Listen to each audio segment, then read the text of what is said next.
বলিউডের ঝলমলে আলো ঝলকানির আড়ালে যে একটা অন্ধকার দিক আছে তা হয়তো জানে অনেকেই, কিন্তু প্রকাশ্যে তা বলার সাহস দেখান খুব কমজনই। আর এবার সেই সাহসিকতার তালিকায় যোগ হলো আরেকটি নাম, সোফি চৌধুরী। শাদি নম্বর 1 থেকে once upon a time in Mumbai Dobaara, যার পর্দার রূপে মুগ্ধ দর্শক, তিনি এবার শোনালেন বলিউডের নিষ্ঠুর বাস্তবতা। সম্প্রতি এক সাক্ষাৎকারে সোফি চৌধুরী ফাঁস করেন তার ক্যারিয়ারের প্রথম দিককার এক তিক্ত অভিজ্ঞতা। জানান, গায়িকা হিসেবেই প্রথমে ইন্ডাস্ট্রিতে এসেছিলেন তিনি, কিন্তু অভিনয় করতে চাওয়ার পরই বুঝলেন মিডিয়া জগৎটা এতটাও সহজ নয়।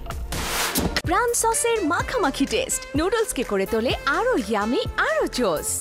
তাজা পাকা টমেটো আর সিক্রেট রেসিপি কম্বিনেশনে প্রাণ সসের বস। তিনি জানান, একের পর এক প্রযোজক পরিচালকের সঙ্গে দেখা করেছিলেন তিনি। কেউ কেউ ছিলেন পেশাদার, কিন্তু কেউ কেউ এমন কথা বলতেন যা শুনে তার ভেতরে গড়ে ওঠে একটি অস্বস্তি, একটা গা ছমছমে অনুভূতি।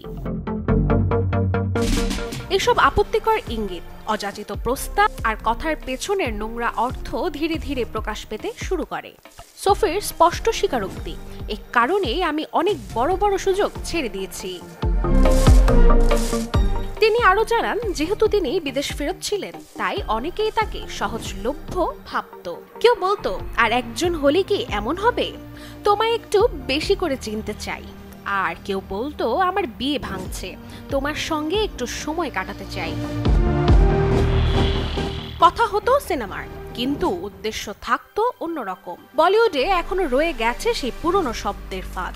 সোফি চৌধুরীর এই সাহসী স্বীকারোক্তি বলছে, সব ঝলকানি স্বর্ণ নয়, আর সমস্ত সুযোগ আসলে সুযোগ নয়। তবে একটা প্রশ্ন কিন্তু থেকেই যায়, এই অন্ধকার কি কখনো আলো পাবে? আর কবে শিল্পীরা নিজের পরিচয়ে নিরাপদে কাজ করতে পারবেন বলিউডে? Desk report, channel 24।